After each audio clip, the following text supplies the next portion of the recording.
ಅಗ್ರಜ, ಲಕ್ಷ್ಮಣನ ಪ್ರಣಾಮಗಳು. ಸಹೋದರ ಲಕ್ಷ್ಮಣ, ನಿನಗೆ ಮಂಗಳವಾಗಲಿ. ಇದೇನಣ್ಣ, ಇಂದು ನಿನ್ನ ಪಟ್ಟಾಭಿಷೇಕವೆಂದು ಭಾವಿಸಿ ಪ್ರಜೆಗಳೆಲ್ಲರೂ ಹರ್ಷಚಿತ್ತರಾಗಿರಬೇಕಾದರೆ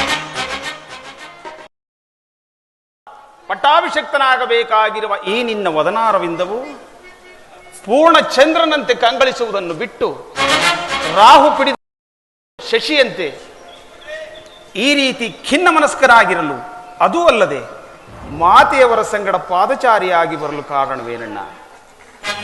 ಅಗ್ರಜ, ನಿನ್ನ ಮನಸ್ಸಿನ ವೇದನೆಯಾದರೂ ಏನು?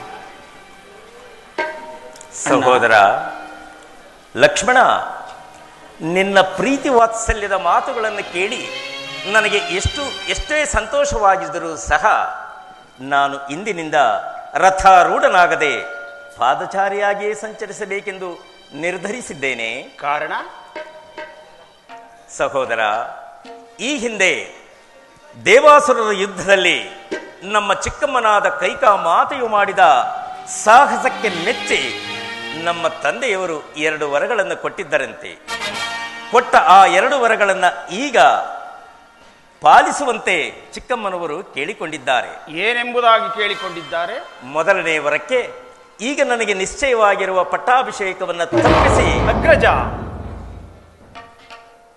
ಇನ್ನು 2ನೇ ವರಕ್ಕೆ ನಾನು ನಾರುಮುಡಿಯನ್ನುಟ್ಟು ಜಟಾವಲ್ಕಲಧಾರಿಯಾಗಿ ಪುರಪ್ರವೇಶವಿಲ್ಲದೆ ಮುನಿವೃತ್ತಿಯಿಂದ 14 ವರ್ಷಗಳ ಕಾಲ ವನವಾಸಕ್ಕೆ ಹೋಗಬೇಕೆಂದು ಹೇಳಿಕೊಂಡಿದ್ದಾರೆ. ಕೂಡದು ಅಗ್ರಜ, ಕೂಡದು. ಮಾನವಿಲ್ಲದ ಹೀನ ಕೈಕೆಯ ಅಣ್ಣ, ಮಾನವಿಲ್ಲದ ಹೀನ ಕೈಕೆಯ, ಮಾನವಿಲ್ಲದ ಹೀನ ಕೈಕೆಯ ಅಗ್ರಜ, ಮಾನವಿಲ್ಲದ ಹೀನ ಕೈಕೆಯ, ಮಾನವಿಲ್ಲದ ಹೀನ ಕೈಕೆಯ, ಮಾನವಿಲ್ಲದ ಹೀನ ಕೈಕೆಯ ಜಾಣತನವನು ನೀನು ಏನ ಬೇಳೆ ಅಣ್ಣನೇ, ಹೀನ ಮಾತನೋ ನೀನು ಏನ ಬೇಳೆ ಅಣ್ಣನೇ, ಹೀನ ಮಾತನೋ ಅಗ್ರಜ.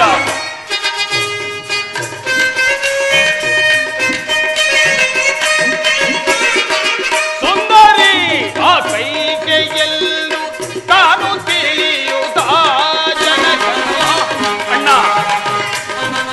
ಲಕ್ಷ್ಮಣ, ಬಲುಸುಂದರಿ ಆ ಕೈಗೆಯಲ್ಲೂ ತಾನು ತಿಳಿಯುತ್ತ ಜನಕನು ತಂದೆ ಬೇಡ ನಿಜ ವಚನವ,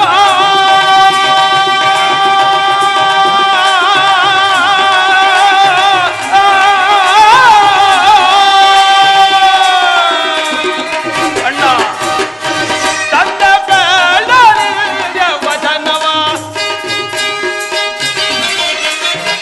ತಂದೆ ಬೇಡ ನಿಜ ವಚನವ, ತಂದೆ ಬೇಡ ನಿಜ ವಚನವ ಅಂದ ಮಾಡುವೆ ಶಿವಗೆ ಏನ ಬೇಳೆ ಅಣ್ಣನೇ, ಹೀನ ಮಾತನು, ಹೀನ ಮಾತನು, ಹೀನ ಮಾತನು. ಕೂಡದು ಅಗ್ರಜ, ಕೂಡದು. ನೀನು ಅರಣ್ಯಕ್ಕೆ ಹೋಗಲೇ ಕೂಡದು. ಮಹಾಮಾತ್ಸರ್ಯ ವಿಷಭರಿತ ಕಾಳ ಸರ್ಪಿಣಿ ಆ ಕೈಕೆಯ ಮೋಹವೆಂಬ ವಿಷವು ತಲೆಗೇರಿ ಮುಂದಾಲೋಚನೆ ಇಲ್ಲದೆ ವಾಗ್ದಾನ ಮಾಡಿರುವ ಆ ವೃದ್ಧ ತಂದೆಯ ಮಾತನ್ನು ತಾವು ನಡೆಸಲೇ ಕೂಡದು. ಏಕಣ್ಣ, ಆ ಕ್ರೂರ ಪಿಶಾಚಿಯನ್ನು ತೃಪ್ತಿಪಡಿಸಲು ನಿನಗೊಲಿದು ಬಂದಿರುವ ರಾಜ್ಯ ಲಕ್ಷ್ಮಿಯನ್ನು ತಿರಸ್ಕರಿಸಿ ನೀನು ಕಾಡಿಗೆ ಹೋಗುವುದೇ? ಅಗ್ರಜ, ಕೀರ್ತಿ ಪರಾಕ್ರಮಗಳಿಂದ ಪ್ರಜಾರಂಜಿತನಾಗಿರುವ ಜ್ಯೇಷ್ಠ ಪುತ್ರನನ್ನು ಅಡವಿಗಟ್ಟಿ ಕನಿಷ್ಠ ಪುತ್ರನಾದ ಆ ಭರತನಿಗೆ ಪಟ್ಟ ಕಟ್ಟುವುದು ಯಾವ ಧರ್ಮವಣ್ಣ? ಯಾವ ಧರ್ಮ? ಧರ್ಮ ಮಾರ್ಗವನ್ನು ಮೀರಿ ನಡೆಯುವ ಆತನು ಗುರುವಾಗಲಿ ತಂದೆಯಾಗಲಿ ಶಿಕ್ಷಾರ್ಹನೆಂದು ಧರ್ಮಶಾಸ್ತ್ರವೇ ಹೇಳುತ್ತದೆ. ಹೀಗಿರುವಲ್ಲಿ ರಾಜನೀತಿ ಧರ್ಮಗಳನ್ನು ಉಲ್ಲಂಘಿಸಿ ಕಿರಿಯ ಹೆಂಡತಿಯ ಮೋಹಕ್ಕೆ ಮನಸೋತು ಅಗ್ರಜ ನಿರಪರಾಧಿಯಾಗಿರುವ ನಿನಗೆ ಅರಣ್ಯವಾಸವನ್ನು ವಿಧಿಸಿರುವ ಆ ತಂದೆಯಾದರೂ ಶಿಕ್ಷಾರ್ಹನೇ. ಅಣ್ಣ, ಆಜ್ಞಾಭಂಗಂ ನರೇಂದ್ರಾಣಾಂ ದಂಡಂ ಎಂಬ ಆರ್ಯೋಕ್ತಿಯಂತೆ ನೀನೀಗ ಜನಕನ ಮಾತನ್ನು ತಿರಸ್ಕರಿಸಲೇಬೇಕು, ಅಥವಾ ನನಗಾಜ್ಞೆಯನ್ನು ಕೊಡುವ ಅಗ್ರಜ. ಕಿರಿಯ ಹೆಂಡತಿಯ ಮೋಹಕ್ಕೆ ಮನಸೋತು ನಿನ್ನ ರಾಜ್ಯ ಪದವಿಗೂ ಅಣ್ಣ ಕ್ಷತ್ರಿಯ ಕುಲಕ್ಕೂ ಕಳಂಕವನ್ನು ತಂದೊಡ್ಡಿರುವ ಆ ಕುಲಘಾತಕಿ ಕೈಕೆಯ ನಾಲಿಗೆಯನ್ನು ಸೇರಿಬಿಡುತ್ತೇನೆ. ಶಾಂತನಾಗು ಲಕ್ಷ್ಮಣ, ಶಾಂತನಾಗು. ದುಡುಕುವುದು, ಸಿಡುಕುವುದು, ಕೋಪಿಸಿಕೊಳ್ಳುವುದು ದುರ್ಬಲ ಮನಸ್ಸಿನ ಮನುಷ್ಯನ ಲಕ್ಷಣವೇ ಹೊರತು ನಿನ್ನಂತಹ ಪ್ರಬಲನಾದ ಲಕ್ಷ್ಮಣನ ಲಕ್ಷಣವಲ್ಲ. ಪುತ್ರರಾಗಿ ಜನಿಸಿದ ನಾವು ಮಾತಾಪಿತೃಗಳ ಸೇವೆಯನ್ನು ಮಾಡುವುದು ನಮ್ಮ ಆದ್ಯ ಕರ್ತವ್ಯ. ನೋಡು ಲಕ್ಷ್ಮಣ, ನೋಡು, ಅವರ ಆಜ್ಞೆಯಂತೆ ನಾನು 14 ವರ್ಷಗಳ ಕಾಲ ವನವಾಸಕ್ಕೆ ಹೊರಟಿರುವೆನು. ಆದ್ದರಿಂದ ನೀನು ಇಲ್ಲಿಯೇ ಇದ್ದು ವಯೋವೃದ್ಧರಾದ ಮಾತಾಪಿತೃಗಳ ಸೇವೆಯನ್ನು ಮಾಡಿ ಅವರ ಪ್ರೀತಿಗೆ ಪಾತ್ರನಾಗುತ್ತಮ್ಮ.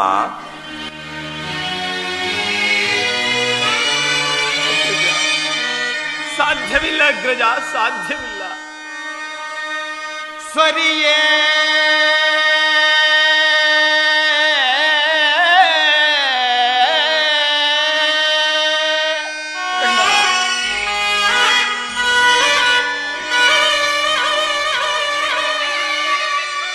ಸರಿಯೇ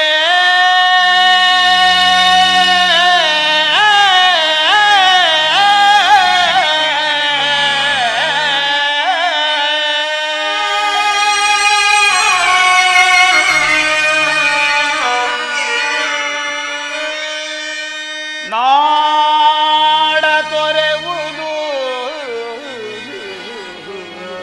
ದೊರೆಯೇ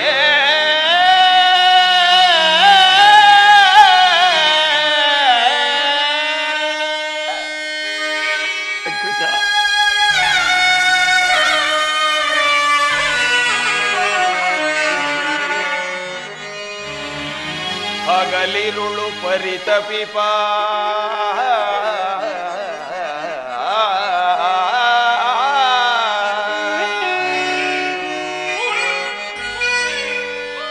ಹಗಲಿರುಳು ಪರಿತಪಿಪ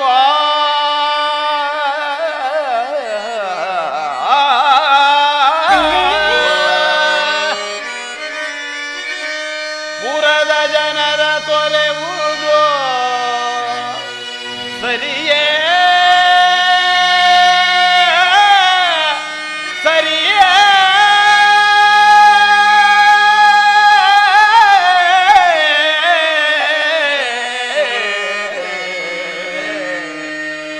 ಸರಿಯೇ ಸರಿಯೇ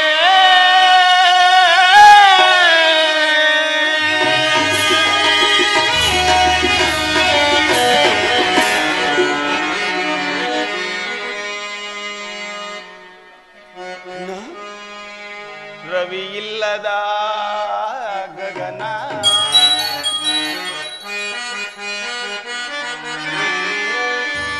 ನಗುವಿಲ್ಲದ ನಿನ್ನ ವದನ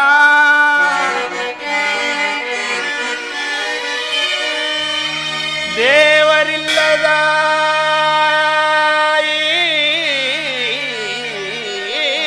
ಸದನ ಇಂತಾಯ್ತೆ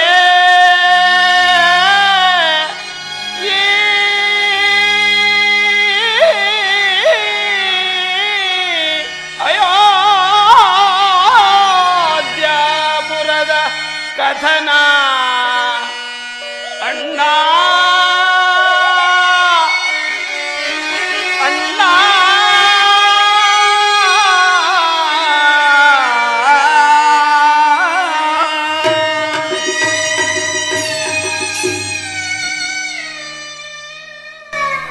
ಸಾಧ್ಯವಿಲ್ಲ ಅಗ್ರಜ, ಸಾಧ್ಯವಿಲ್ಲ.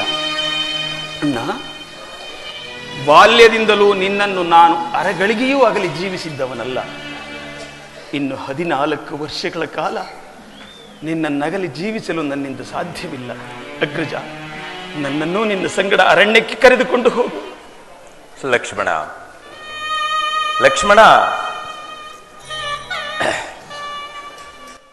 ನೀನೂ ಸಹ ನಮ್ಮ ಸಂಗಡ ಬಂದರೆ ವಯೋವೃದ್ಧರಾದ ಮಾತಾಪಿತೃಗಳ ಸೇವೆಯನ್ನು ಮಾಡುವವರಾರು? ನೀನೇ ಯೋಚಿಸಿ ನೋಡು ತಮ್ಮ. ಏಕಣ್ಣ, ಏಕೆ? ವೃದ್ಧರಾದ ಮಾತಾಪಿತೃಗಳ ಸೇವೆಯನ್ನು ಮಾಡಲು ಭರತ ಶತ್ರುಘ್ನರಿಲ್ಲದೆ ಮೇಲಾಗಿ ಕೈಕಾಮಾತಿಯೇ ಇಲ್ಲಿರಬೇಕಾದರೆ ನಾನಿಲ್ಲಿದ್ದು ಪ್ರಯೋಜನವಾದರೂ ಏನು? ಅಣ್ಣ, ನನ್ನನ್ನು ನಿಮ್ಮ ಸಂಗಡ ಅರಣ್ಯಕ್ಕೆ ಕರೆದುಕೊಂಡು ಹೋಗದಿದ್ದರೆ ಈ ದೇಹವನ್ನು ಅಗ್ನಿಯಲ್ಲಿಡಾಡುವೆನು. ಲಕ್ಷ್ಮಣ, ಪಾದದಾಣೆಗೂ ಸತ್ಯ. ಶಾಂತನಾಗು ಲಕ್ಷ್ಮಣ, ಶಾಂತನಾಗು. ವಿಧಿ ಇಚ್ಛೆ ಇದ್ದಂತಾಗಲಿ. ನಡೆ, ಮಾತಾಪಿತೃಗಳ ಆಶೀರ್ವಾದವನ್ನು ಪಡೆದು ವನವಾಸಕ್ಕೆ ತೆರಳುವಣ. ಧನ್ಯವಸ್ಮಿ. ಅಣ್ಣ, ಮಾತೆ ಕೌಸಲ್ಯ ಮಾತೆಯವರು ನಮ್ಮತ್ತಲೇ ಬರುತ್ತಿರುವುದು. ಮಾತೆಯವರ ಪಾದಾರವಿಂದಗಳಿಗೆ ನಮಸ್ಕರಿಸುವೆನು. ಕುಮಾರ, ಅಖಂಡ ಭೂಮಂಡಲಕ್ಕೆ ಪ್ರಭುವಾಗಿ ಸುಖದಿಂದ ಬಾಳು ಕಂದ. ರಾಮಚಂದ್ರ, ಅಮ್ಮ, ಸದಾ ಕಾಲವು ನಗೆ ಮುಗದಿಂದ ಕಂಗೊಳಿಸುತ್ತಿದ್ದ ಈ ನಿನ್ನ ಮುಖದಲ್ಲಿ ಚಿಂತೆಯ ಚಿತಾಗ್ನಿ ಎತ್ತಿ ತೋರಿಸುತ್ತಿದೆ. ಕಾರಣವೇನು ಕುಮಾರ? ಅಮ್ಮ, ಅಮ್ಮ, ಸದಾ ಸುಖ ಸಂತೋಷ ನೆಮ್ಮದಿಯಿಂದಿರುವ ಈ ನಿನ್ನ ಮನಸ್ಸನ್ನು ನೋಯಿಸಲು ನನಗೆ ಇಷ್ಟವಿಲ್ಲ.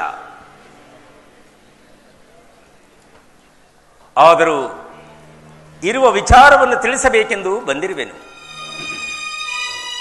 ಮನಸ್ಸನ್ನು ಕಲ್ಲು ಮಾಡಿಕೊಂಡು ನಾನು ನನ್ನದೆಂಬನ್ನು ಧಿಕ್ಕರಿಸಿ ಇರುವ ವಿಚಾರವನ್ನು ನಿಮಗೆ ತಿಳಿಸುವೆನು ತಾಯಿ. ಕುಮಾರ, ನಿರಾಶನಾಗಬೇಡ ಕುಮಾರ, ನಿರಾಶನಾಗಬೇಡ. ನಿನಗೊದಗುವ ಸಂಕಟಗಳೆಲ್ಲವೂ ನನಗೇ ಬರಲಿ. ಆದರೆ ಈ ನನ್ನ ಕುಮಾರನು ಸದಾ ಕಾಲದಿಂದ ಸಂತೋಷದಿಂದ ನೆಮ್ಮದಿಯಿಂದ ಬಾಳಬೇಕೆಂಬುದೇ ನನ್ನ ಇಚ್ಛೆ. ವಿಚಾರವೇನು ಹೇಳು ಕುಮಾರ? ಕೇಳಿದೆಯ ಸಹೋದರ, ಕೇಳಿದೆಯ? ತಾಯಿಯ ಕರುಳಿನ ಕೂಗು ಎಷ್ಟು ಮಹತ್ತರವಾದುದೆಂಬುದನ್ನ. ಇಂತಹ ಮಹಾತಾಯಿಯ ಗರ್ಭದಲ್ಲಿ ಜನಿಸಿದ ನಾವೇ ಸೌಭಾಗ್ಯವಂತರು. ಅಮ್ಮ, ರಾಮ, ಲಕ್ಷ್ಮಣ, ಭರತ, ಶತ್ರುಘ್ನ ಈ 4 ಸಹೋದರರಲ್ಲಿ ನಿನಗೆ ಯಾರಲ್ಲಿಯೂ ಭೇದವಿಲ್ಲ ಅಲ್ಲವೇ ಅಮ್ಮ? ಕುಮಾರ, ಇದೇನು ಹೇಳಿದೆ? 4 ನನ್ನ ಮಕ್ಕಳೇ ಅಲ್ಲವೇ? ಅಂತಹ ಕೆಟ್ಟ ಭಾವನೆ ನನ್ನಲ್ಲಿಯೂ ಇಲ್ಲ, ಸೋದರರಾದ ನಿಮ್ಮಲ್ಲಿಯೂ ಇಲ್ಲ ಅಲ್ಲವೇ ಕುಮಾರ? ಈಗೇಕೆ ಆ ಭಾವನೆ ಬಂತು? ಹಾಗಲ್ಲ ತಾಯಿ, ಹಾಗಲ್ಲ. ಇಕ್ಷ್ವಾಕುವಂಶೋದ್ಭವರಾದ ಕಟುವಾಂಗ, ಆತನ ಮಗ ದೀರ್ಘಬಾಹು, ಆತನ ಮಗ ರಘು ಮಹಾರಾಜ, ಆತನ ಮಗ ಅಜನು, ಆತನ ಮಗ ದಶರಥನು, ಆತನ ಮಗ ಶ್ರೀರಾಮಚಂದ್ರ ಮತ್ತು ಉಳಿದವರು. ಹೀಗೆ ಈ ವಂಶವನ್ನ ಆಳಿ ಬೆಳಗಿ ಕೀರ್ತಿವಂತರಾದರು. ಇಂತಹ ವಂಶದಲ್ಲಿ ಹುಟ್ಟಿದ ನಾನು ಧರ್ಮದಿಂದ ಚ್ಯುತನಾಗಬೇಕೆ ತಾಯಿ? ಕುಮಾರ, ನನ್ನ ಕುಮಾರನು ಸಕಲ ಸದ್ಗುಣ ಸಂಪನ್ನ ಭರಿತ. ಆದ ಕುಮಾರ, ಸದ್ಗುಣ ಸಂಪನ್ನ ಭರಿತನು. ನೀನೆಂದಿಗೂ ಕೊಟ್ಟ ಮಾತಿಗೆ ತಪ್ಪುವುದಿಲ್ಲ ಮತ್ತು ಅಧರ್ಮಕ್ಕೆ ತಲೆಬಾಗುವುದಿಲ್ಲ.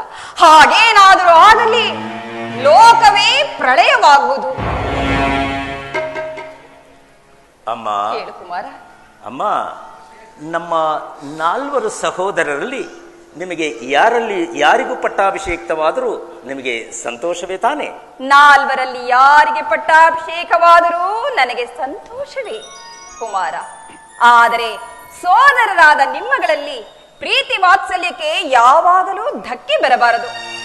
ಅದನ್ನು ನೋಡಿ ಈ ತಾಯಿಯ ಹೃದಯವು ಸಹಿಸದು ಕುಮಾರ, ಸಹಿಸದು. ಅಮ್ಮ, ಅಮ್ಮ, ಅಂತಹ ಸಂದಿಗ್ಧ ಪರಿಸ್ಥಿತಿಯು ಈ ರಾಮನಿಗೆ ಒದಗಿದೆಯಲ್ಲಮ್ಮ. ಏನು ಹೇಳಿದೆ ಕುಮಾರ? ಸಂದಿಗ್ಧ ಪರಿಸ್ಥಿತಿಯೇ? ಕುಮಾರ, ನನಗೇಕೋ ಭಯವಾಗುತ್ತಿರುವುದು. ಹೇಳು ಕುಮಾರ, ಹೇಳು. ತಾಯಿಯ ಮನಸ್ಸು ನೋಯುವುದೆಂದು ಮರೆ ಮಾಚಬೇಡ. ಇರುವ ಸತ್ಯ ಸಂಗತಿಯನ್ನು ಹೇಳಿಬಿಡು. ನೀನು ಹೇಳದಿದ್ದಲ್ಲಿ ನನ್ನ ಮೇಲೆ ಆಣೆ ಕುಮಾರ, ಹೇಳು. ಹೇಳುತ್ತೇನೆ ತಾಯಿ, ಹೇಳುತ್ತೇನೆ. ಈ ಹಿಂದೆ ದೇವಾಸುರರ ಯುದ್ಧದಲ್ಲಿ ನಮ್ಮ ಚಿಕ್ಕಮ್ಮನಾದ ಕೈಕಾ ಮಾತೆಯು ಮಾಡಿದ ಸಹಾಯ ಮತ್ತು ಸಾಹಸಕ್ಕೆ ಮೆಚ್ಚಿ ನಮ್ಮ ತಂದೆಯವರು ಆನಂದಭರಿತವಾಗಿ ಸಂತೋಷವಾಗಿ 2 ವರಗಳನ್ನು ಕೊಟ್ಟಿದ್ದರಂತೆ. ಕೊಟ್ಟ ಆ 2 ವರಗಳನ್ನು ಈಗ ನೆರವೇರಿಸುವಂತೆ ನಮ್ಮ ಚಿಕ್ಕಮ್ಮವರು ಹಠ ಹಿಡಿದಿದ್ದಾರೆ. ಮೊದಲನೇ ವರಕ್ಕೆ ಈಗ ನನಗೆ ನಿಶ್ಚಯವಾಗಿರುವ ಪಟ್ಟಾಭಿಷೇಕವನ್ನು ತಪ್ಪಿಸಿ ತನ್ನ ಮಗ ಭರತನಿಗಾಗಬೇಕೆಂತಲೂ, ಇನ್ನು 2ನೇ ವರಕ್ಕೆ ನಾನು ನಾರುಮುಡಿಯನ್ನಿಟ್ಟು ಜಟಾವಲ್ಕಲಧಾರಿಯಾಗಿ ಪುರಪ್ರವೇಶವಿಲ್ಲದೆ 14 ವರ್ಷಗಳ ಕಾಲ ವನವಾಸಕ್ಕೆ ಹೋಗಬೇಕೆಂದು ನಿರ್ಣಯವಾಗಿದೆಯಮ್ಮ.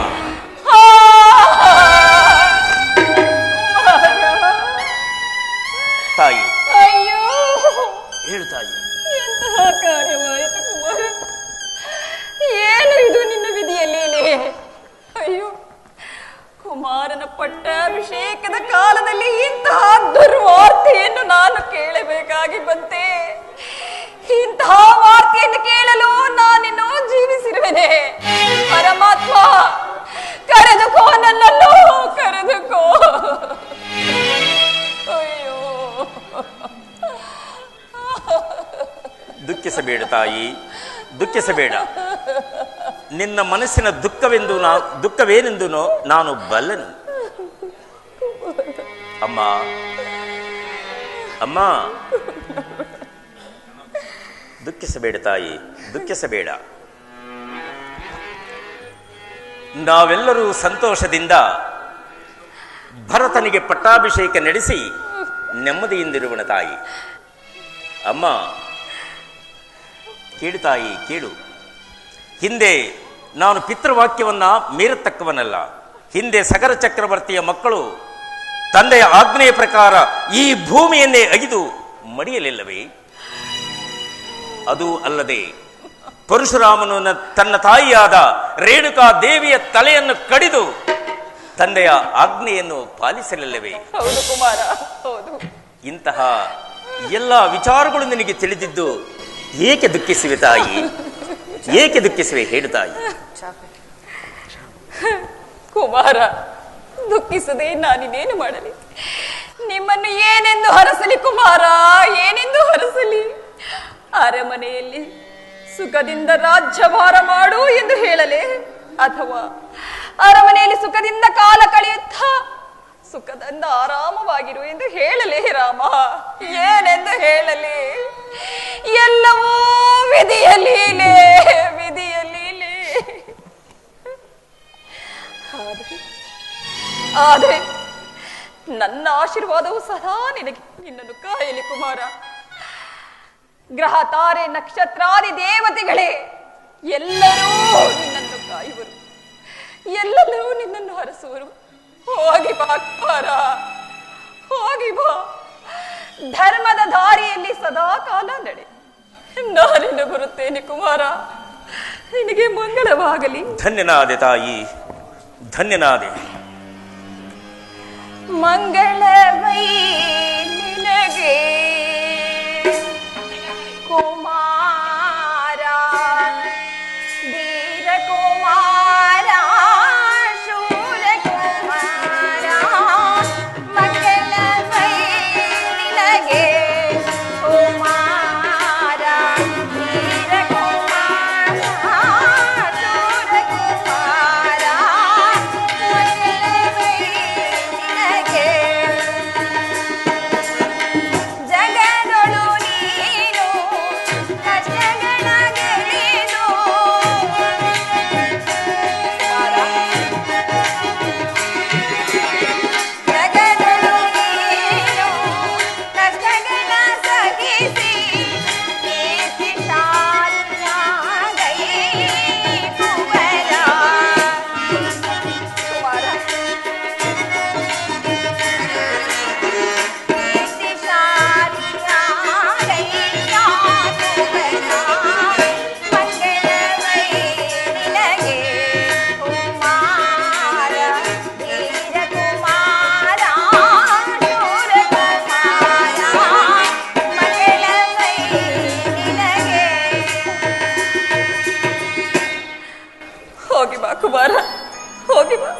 ನಾನಿನ್ನು ಬರುತ್ತೇನೆ. ಆಗಲಿ ತಾಯಿ.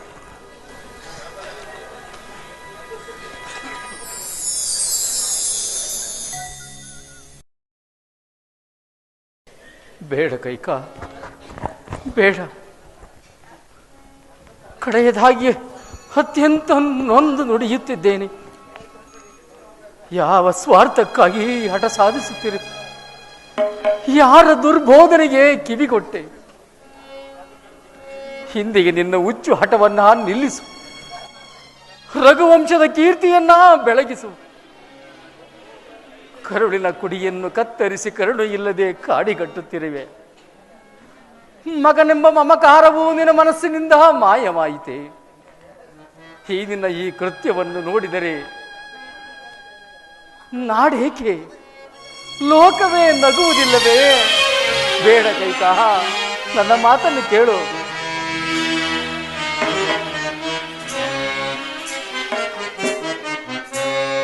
ನೋಡಿ ನಗುವುದು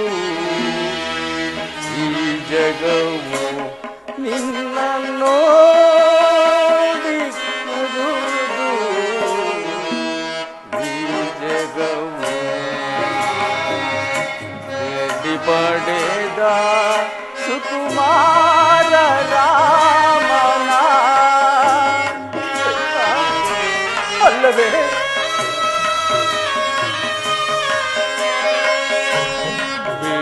ಪಡೆದ ಸುಕುಮಾರ ರಾಮನ ಕಾಡಿಗೆ ಕಳುಹಿ ಜೀವಿಸಲೆಂದು.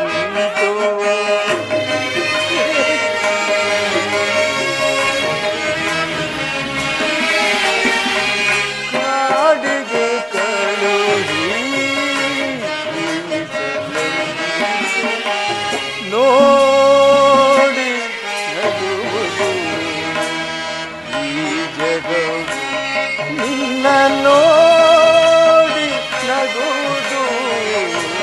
ಈ ಜಗವು. ಕೇವಲ ದೇವತೆಗಳಿರ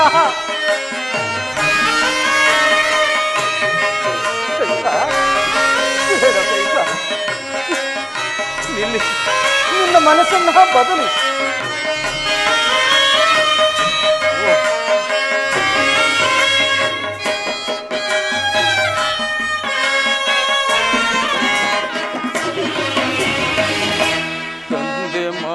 ಮಹಾರಾಜ ತಾಯಿ ಮಹಾರಾಣಿ,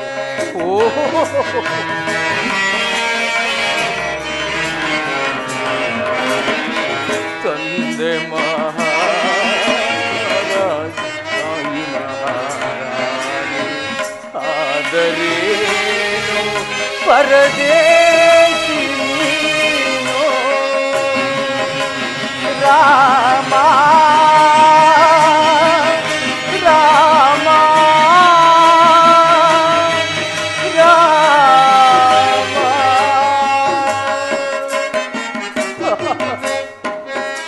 ತಂದೆ ಮಹಾರಾಜ ತಾಯಿ ಮಹಾರಾಣಿ. ಆದರೇನು ಪರದೇಶಿ ನೀನು ತೀರ ಮಿಡಿತವು ಹೆಬ್ಬಾಗದೆ ಹೋದಂತೆ.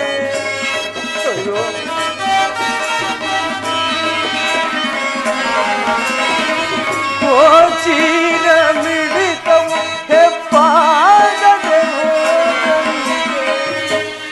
ಕೈಗೆಯ ಪ್ರೀತಿ ನಿನಗೆ ವಿಷವನ್ನುಳಿಸಿದಂತೆ. ಕೈಗೆಯ ಪ್ರೀತಿ ನಿನಗೆ ವಿಷವನ್ನುಳಿಸಿದಂತೆ. ನೋಡಿ ನಗುವುದು ಈ ಜಗವು, ನಿನ್ನ ನೋಡಿ. ನಿನ್ನನ್ನಲ್ಲ ಕೈಕಾ, ನಿನ್ನನ್ನಲ್ಲ. ಮತ್ತಾರನ್ನು? ದಶರಥ, ಏ ಪಾಪಿ ದಶರಥ, ನನ್ನ ನೋಡಿ ನಗುವುದು ಈ ಜಗವು ಈ ಜಗವು ಈ ಜಗವು.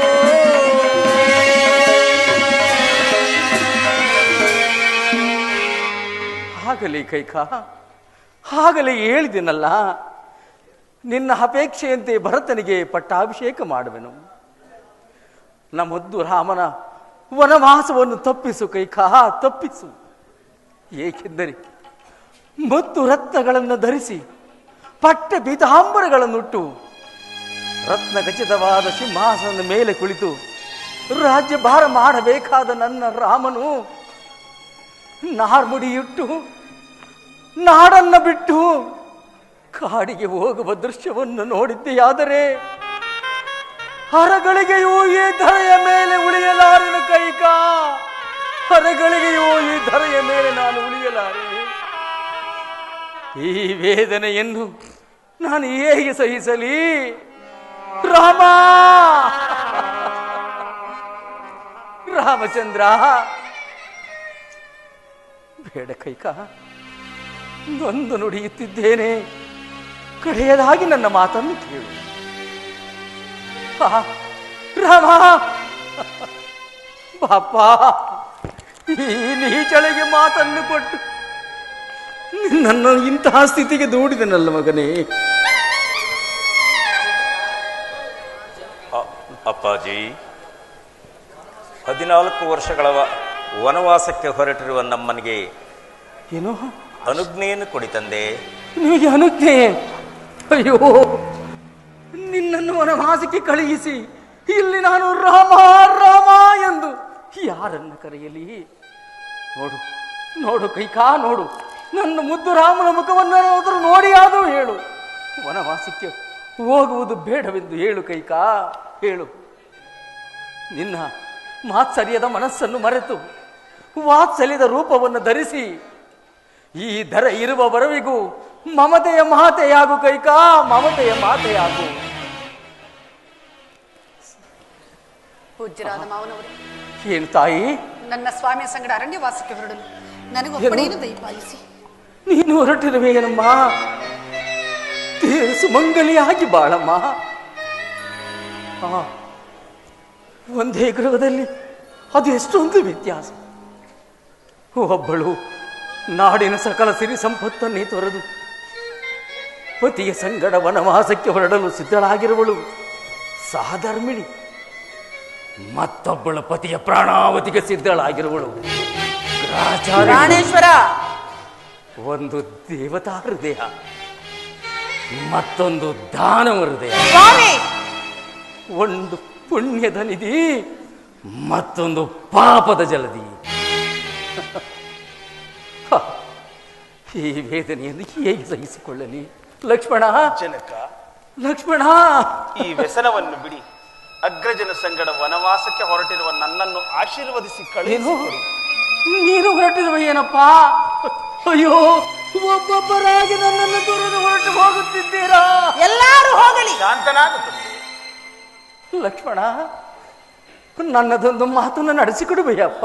ಏನದು ಜನಕ? ರಾಮಚಂದ್ರನನ್ನೇ ತಂದೆಯಂತೆ, ಸೀತಾದೇವಿಯನ್ನು ಮಾತೆಯಂತಲೂ ಭಾವಿಸಿ ಅವರ ಸೇವೆಯನ್ನು ಮಾಡಿಕೊಂಡು ಅಗ್ರಜಾನಂದವನ್ನು ಪಡೆ ಕುಮಾರ, ಅಗ್ರಜಾನಂದವನ್ನು ಪಡೆ. ಆಗಬಹುದು ತಂದೆ, ನಿಮ್ಮ ಆಜ್ಞೆಯಂತೆಯೇ ನಡೆಯುವೆನು. ಸುಮಂತ್ರ, ಸುಮಂತ್ರ.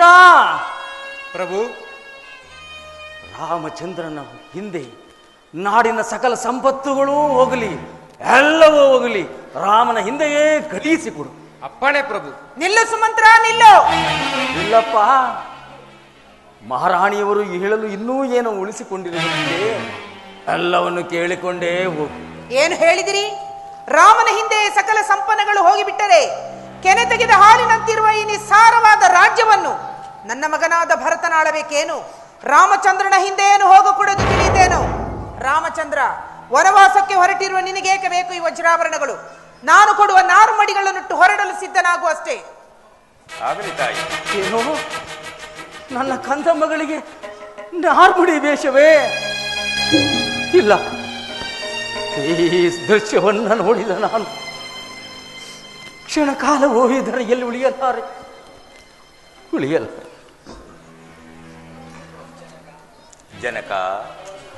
ಜನಕ, ವನವಾಸಕ್ಕೆ ಹೊರಟಿರುವ ನಮಗೇಕೆ ಈ ವಸ್ತ್ರಾಭರಣಗಳು?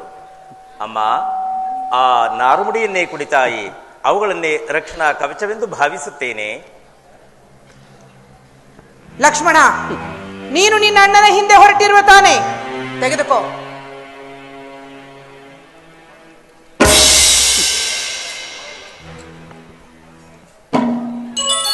ಸಕಲ ಸಾಮಂತ ರಾಜರುಗಳಿಂದ ಕಪ್ಪ ಕಾಣಿಕೆಗಳನ್ನು ಸ್ವೀಕರಿಸಿ ರಾಜಗೌರವವನ್ನು ಅನುಭವಿಸುತ್ತಿದ್ದ ನಾವು ಇಂದು ರಾಮನ ವನವಾಸವನ್ನು ತಪ್ಪಿಸಲು ಲಜ್ಜೆಯನ್ನೇ ಬಿಟ್ಟು ಹೆಜ್ಜೆ ಇಡುವ ನಿನ್ನ ಪಾದಗಳಿಗೆ ಬಿದ್ದು ಬೇಡಿಕೊಳ್ಳ. ಜನಕ, ಏನಿದು ತಂದೆ? ಜನಕ, ಮಾತನ್ನು ನಡೆಸಿಕೊಡು ಕೈಕ, ನಡೆಸಿಕೊಡು.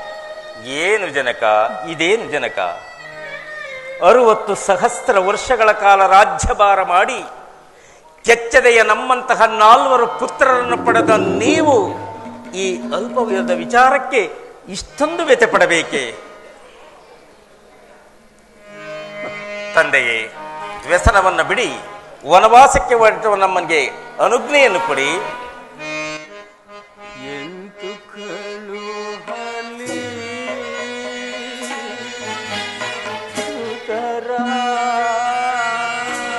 ಸಮಾಧಾನ.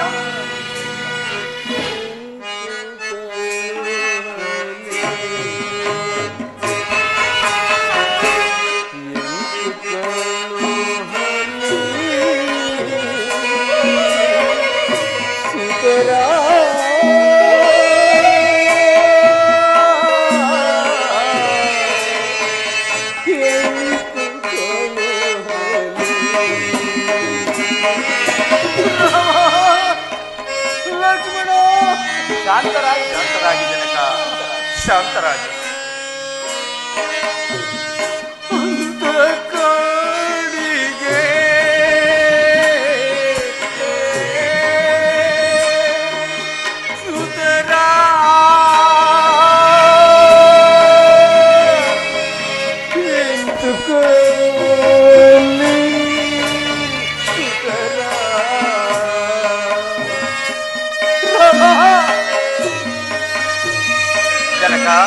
ಸಮಾಧಾನರಾಗಿ ಜನಕ, ಸಮಾಧಾನರಾಗಿ.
ರಾಮ, ಲಕ್ಷ್ಮಣ,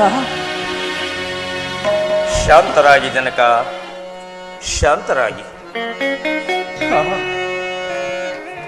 ಜನಕ ಪಿತಾ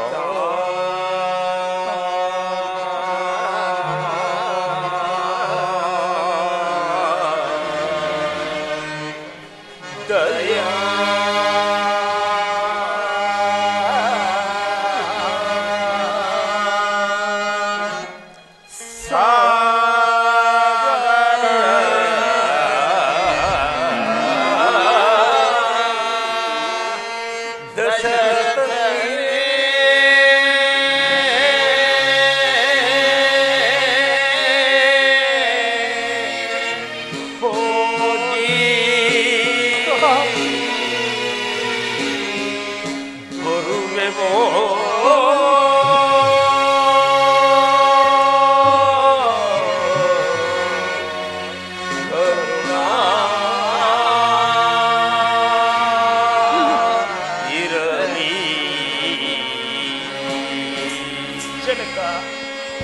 ಲಕ್ಷ್ಮಣ, ರಾಮ,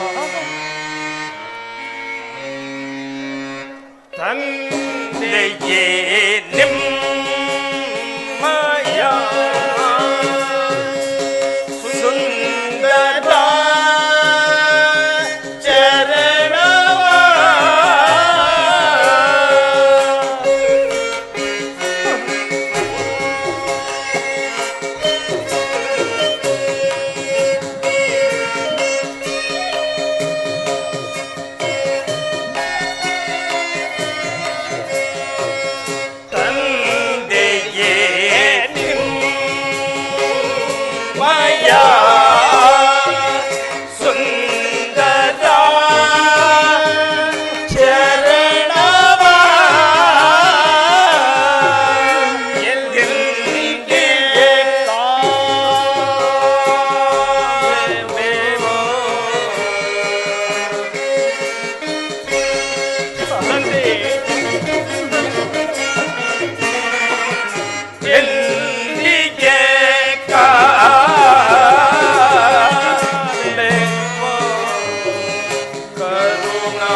ರಾಮ, ಲಕ್ಷ್ಮಣ, ಸೀತಾ, ಅಯ್ಯೋ ಎಲ್ಲರೂ ನನ್ನನ್ನು ತೊರೆದು ಹೊರಟೇ ಹೋದರೆ ಅಯ್ಯೋ ನನ್ನ ಅರಮನೆಯೂ ಬರಿದಾಯಿತೆ.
ಮತ್ತೆಂದು ನೋಡಲಿ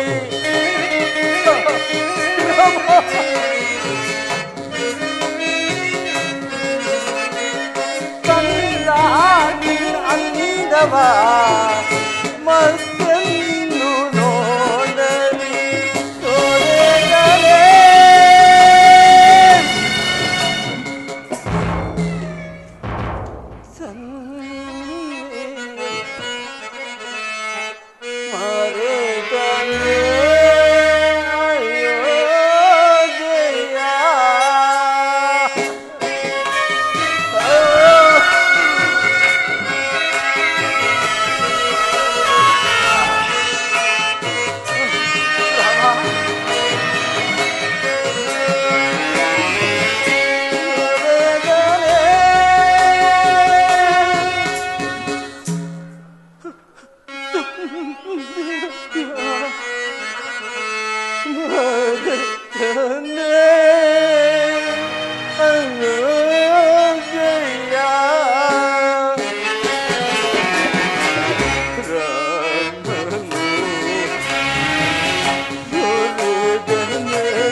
ರಾಮ ಹೇ ರಾಘವ ರಾಮ ರಮ ಎಂಬ ನಾಮ ಸ್ಮರಣೆ ಕಣ್ಣೀರ ಸುರಿಸುತ್ತ ಕೊರಗಿದೆನೋ ಕಂದ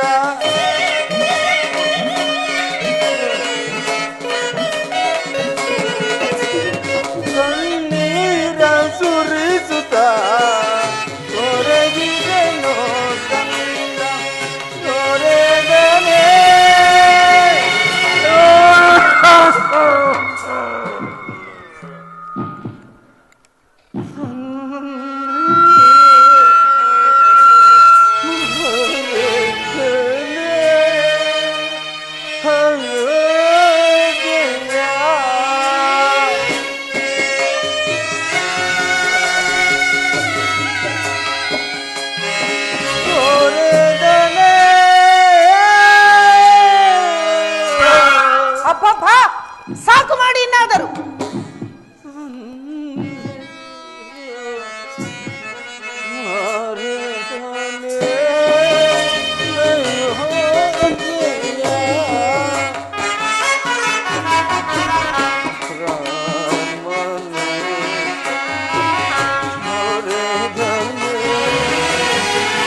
ಯಾರು? ಓಹೋ, ಕೈಕಾದೇವಿಯವರು ಇಲ್ಲೇ ಇದ್ದಾರೆ. ಅವರು ಮಾತ್ರ ಉಳಿದಿದ್ದಾರೆ ಅಲ್ಲವೇ? ಹಾಕು, ನೀನೇ ಗೆದ್ದೆಯಲ್ವೇ? ಹಾಕು ಕೈಕಾ, ಆನಂದದ ಕೇಕೆ ಹಾಕು, ಆನಂದದ ಕೇಕೆ.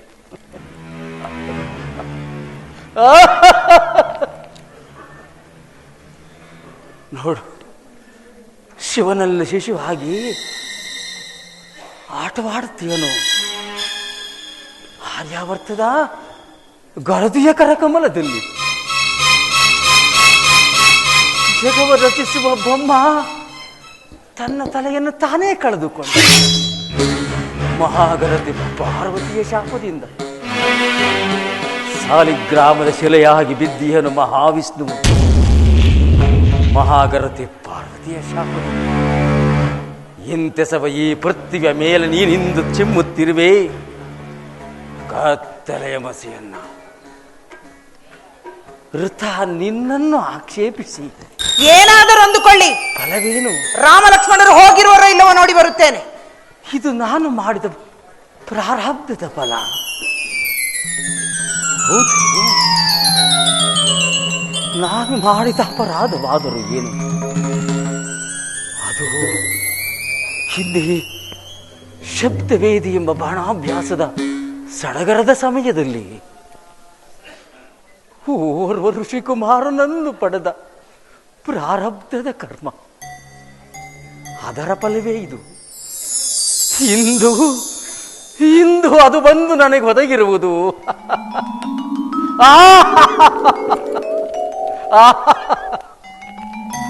ಅದು ನನ್ನ ರಾಮ ಲಕ್ಷ್ಮಣ ಜೊತೆಯಲ್ಲಿ ಸೀತಾ, ಭರತ, ಶತ್ರುಘ್ನ ಎಲ್ಲರೂ ಸಂತೋಷದಿಂದ ರಾಜ್ಯಭಾರ ಮಾಡುತ್ತಿದ್ದಾರೆ.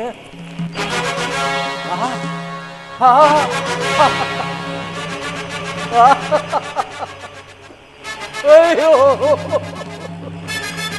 ವಿಧಿಯೇ, ಈ ಪಾಪಿ ತಂದೆ ಕ್ಷಮಿಸು ರಾಮಚಂದ್ರ.